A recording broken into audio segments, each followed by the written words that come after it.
किस किस्म के इस वक़्त अभी तो हमें बुनियादी तौर पर ये बताएँ कि एक वेव थी डोनाल्ड ट्रंप की और लग रहा था कि बिल्कुल लैंडस्लाइड वन साइडेड इलेक्शन होगा जब तक जो बाइडेन थे।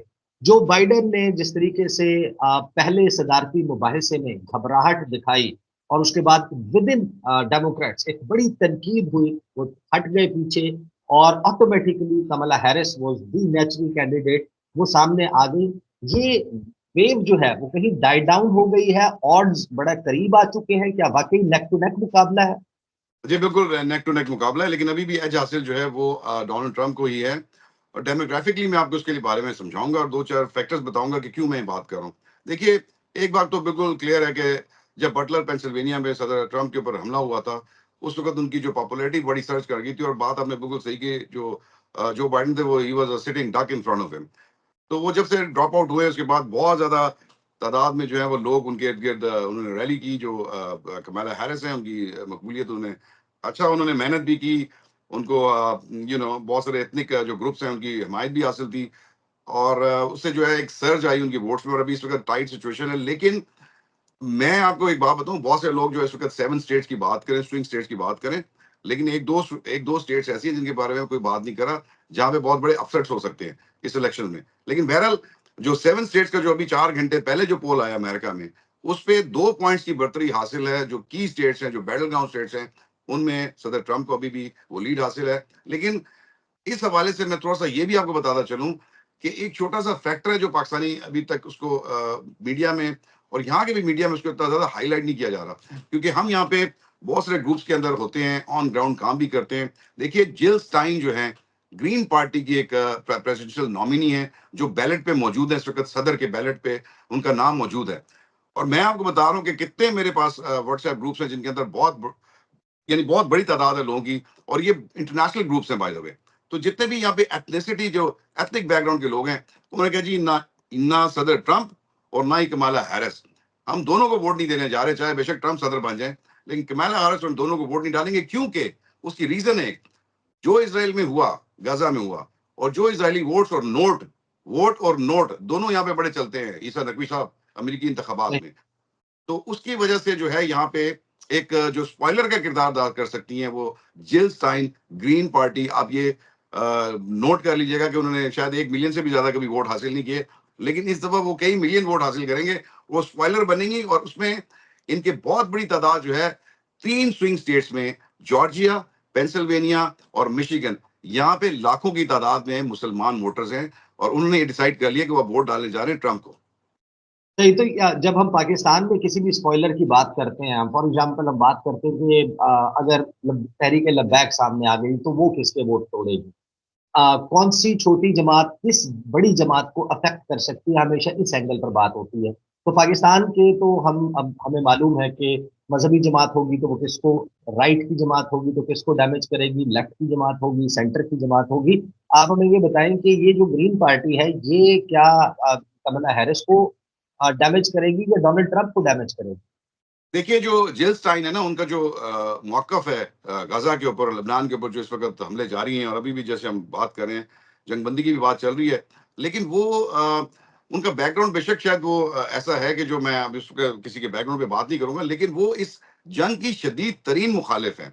और जो यंग वोटर है, वो आप कभी अब देखिए, ईसा साहब आपने देखा होगा कि कुछ अर्सा पहले जब यहाँ पे पिछले साल ग़ालिबन पिछले साल की बात तो नहीं है, लेकिन जब लास्ट टाइम जब ये गाजा की जंगबंदी के हवाले से यहाँ पे पूरे अमेरिका में प्रोटेस्ट का सिलसिला शुरू हुआ था और आपको पता है कितना बड़ा क्रैकडाउन हुआ था अमेरिकन जो स्टूडेंट्स हैं उनके ऊपर, हार्वर्ड यूनिवर्सिटी, कोलंबिया यूनिवर्सिटी से शुरू हुआ था और पूरे मुल्क में फैल गया था। अब ये जो ग्रुप है 30 ईयर से नीचे का ग्रुप, ये भी इस वक्त जो है वो जिल स्टाइन की बात कर रहा है और उसको वोट देने की बात कर रहा है। तो इससे जो इफेक्ट होंगी वो होंगी कमाला हैरिस, बिकॉज डेमोक्रेट को प्रिडोमिनेटली जो लोग हैं, जो यंगस्टर्स हैं और जो एथनिक जो बैकग्राउंड के लोग होते हैं, जैसे स्पेनिश, लातिनो या ब्लैक अफ्रीकन अमेरिकन जो वोटर होता है, इवन मुसलमान वोटर वोटर जो होता है, वो वोट करता है डेमोक्रेट को। लेकिन इस बार सिचुएशन बिल्कुल डिफरेंट है।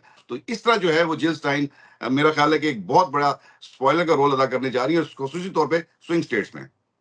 ज़ाहिर है कि इमिग्रेंट्स के हवाले से पॉलिसी जो है वो डेमोक्रेट्स की थोड़ा-सा रिलैक्स्ड है, डोनाल्ड ट्रंप की जो है वो मुख्तलिफ रही है, वो तो बॉर्डर सील करने वाली अमेरिका फर्स्ट उनकी थोड़ा सा अप्रोच डिफरेंट है, लेकिन ये क्या फैक्ट नहीं है कि डोनाल्ड ट्रंप जो है वो एंटी वॉर यूएस प्रेसिडेंट के तौर पर जाने जाते हैं, कि इन्होंने कोई नई जंगें शुरू नहीं की बल्कि जंगों को समेटने की कोशिश की। जो बाइडेन जो है वो जंगों का फैलाव करते हैं, तो जाहिर है कि जब जंग की बात आएगी तो ये फैक्टर जो है वो कमला हैरिस को, आई अंडरस्टैंड जो आप कह रहे हैं कि वो ज्यादा डैमेज करेगा। मुझे ये बताएं कि जो 2016 का इंतखाबी मार्का था उसमें बाकायदा फिजा थी, हवा थी, वेव थी हिलरी क्लिंटन की, और लग रहा था कि खा पी जाएंगी हिलरी क्लिंटन।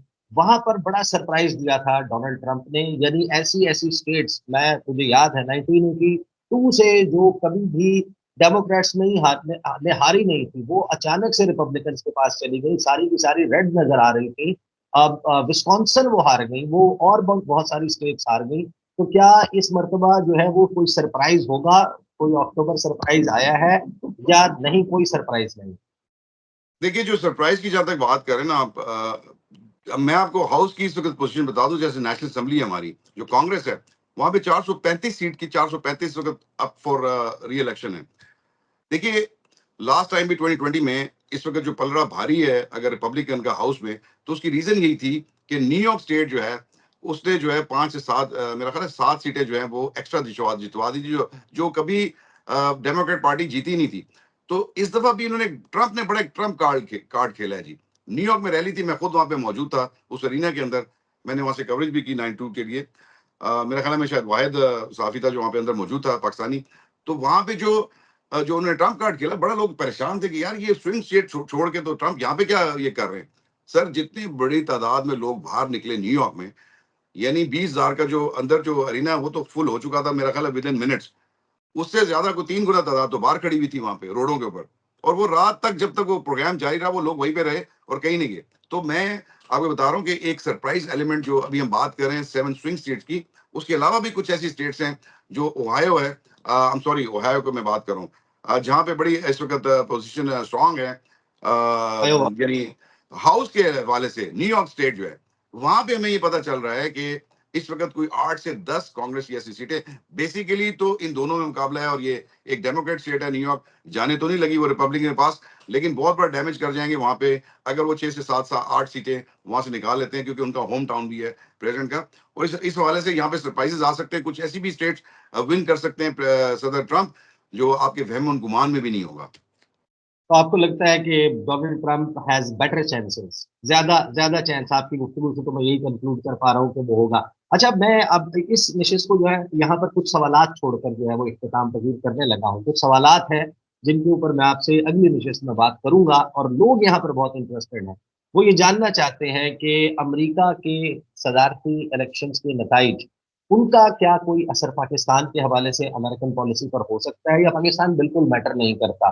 फिर ये सवाल कि अमेरिकन इलेक्शन जो है वो बहुत सारे लोगों को, यानी इलेक्टोरल वोट्स होते कितने हैं, ये वर्क कैसे करता है सदर, एग्जैक्टली जाहिर है कि हम बहुत सारे, जब जब इलेक्शन होता है हम अपने व्यूअर्स को समझाते आते हैं, लेकिन एक मरतबा फिर आम बंदे के मेमोरी को रिफ्रेश करने के लिए या उनको दोबारा से बताने के लिए, एक तो प्रेसिडेंशियल जो वहाँ पर सिस्टम है वो कैसे काम करता है, ओवल ऑफिस में पहुंचने के लिए कितने इलेक्टोरल वोट्स दरकार होते हैं, ये ट्रांजिशन का मरहला, ये क्या होता है, ट्रांजिशन टीम क्या इख्तियार क्या क्या होता है, पाकिस्तान के हवाले से क्या कोई बड़ी पॉलिसी चेंज आने की तवक्को है? बहुत सारे लोग यहाँ पर ये एक्सपेक्ट करते हैं या उनको अंदाजा है कि अमरीकी सदारती इलेक्शन में अगर डोनाल्ड ट्रंप आ गए तो मामलात शायद बहुत बेहतर हो जाएं तहरीक इंसाफ के लिए। क्या वाकई ऐसा कुछ है? इसके हमारे पास माजी के ट्रेसेस क्या है? और फिर कुछ बहुत ही अहम सवालात इस बात से जुड़े हुए हैं कि वहां पर जो पाकिस्तानी डायस्पोरा है, कम्युनिटी है, वो किसको सपोर्ट कर रहा है? ये सवालात मैं अगली नशिस्त के लिए छोड़ता हूँ। नासिर करीम साहब, बहुत बहुत शुक्रिया, आपने मुझे ज्वाइन किया। इंशाल्लाह अगली नशिस्त में नासिर भाई, अब मैं ये भी चाहूंगा कि आप जो है वो किसी ऐसे हसल बसल वाले मकाम पे खड़े होकर हमें जरा दिखाएं और लोगों को बताएं कि साउथ अमेरिका में क्या चल रहा है। बहुत शुक्रिया। जरूर जी, thank you so much for taking me in your programme Isa भाई, थैंक यू सो मच।